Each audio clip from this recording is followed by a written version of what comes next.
where I'd be going, I'm like, is it really worth it? I'll just stick it out. You would be surprised how many people have actually thought about it. Everybody don't follow through, thank God.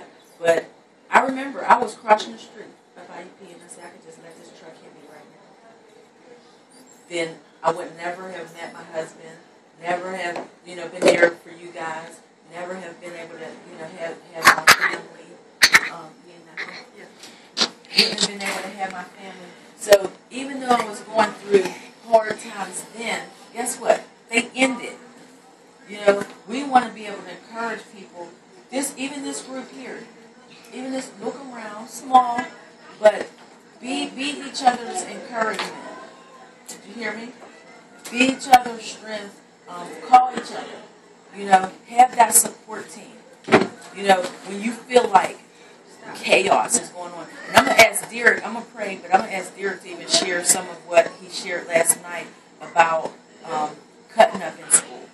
Sometimes you feel like, so what, things are overwhelming, I don't care anymore. You just like, get out there. But remember this, that every choice, hi, how are you? Good, we're glad to have you. You can feel free too to have some snacks. Okay, but this is Dunamis Ministries. This is Derek Dawkins.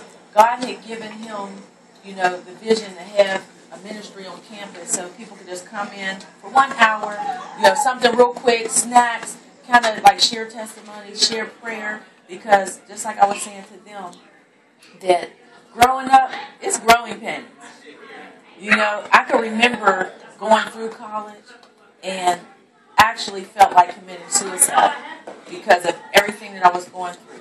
Because of, it was so much pressure and I felt like things were overwhelming. But that was over 20 years ago now. And what if I would have committed suicide? These are my nieces and nephews.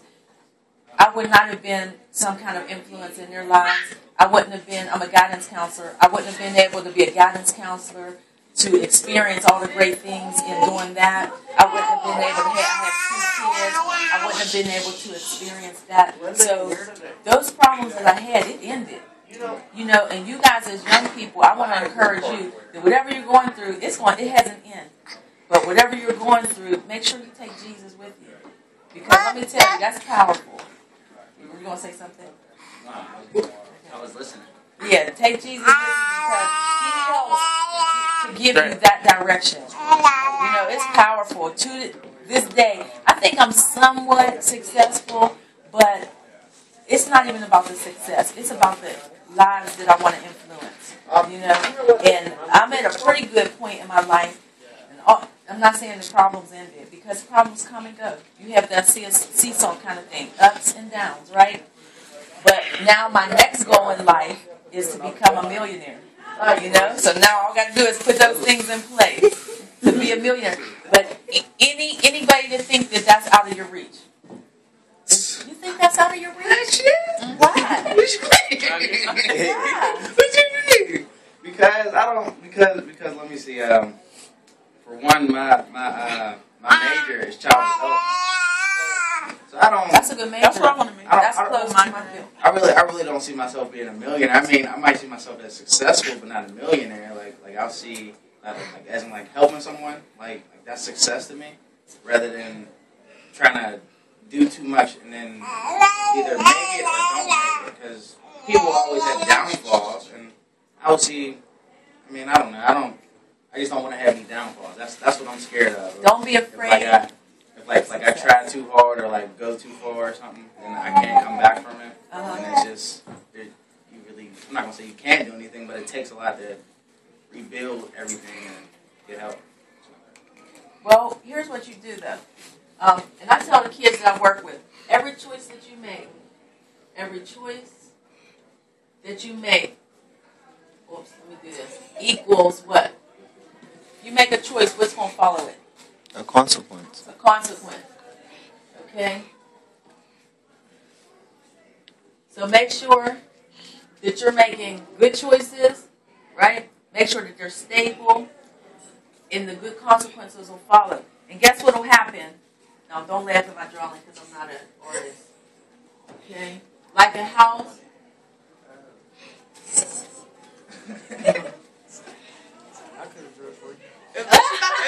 You can't even make the side. Okay, that's not even the important part. But as you're making these choices, you're building a foundation. This should be strong. All of this part here is strong.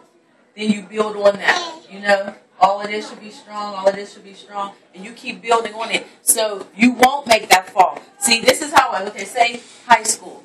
Okay, finish high school, building that foundation. Say go to college. Okay, building that foundation. I went back to college, got my master's, built that foundation. Then I became a guidance counselor. So I built that foundation. Now, I didn't try to take on too much. I said, okay, let me get stable right here. Let my foundation get stable right here. And then I'm building on it again. Because now I've been a guidance counselor for almost 20 years.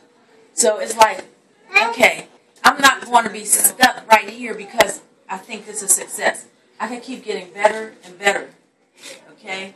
And again, we don't want to just talk about the success, but we are in college here. So, but take Jesus with you. I'm telling you, he knows how to like really make that foundation strong. Where the ups and downs won't make you stagger. It won't make this part weak. Because if you take part of your foundation out, what happens? This falls. You know, so you keep your foundation strong. You keep building on it and building on it. And I'm guaranteeing you, it will not fall. You don't have to be afraid of that. So now I've been a guidance counselor.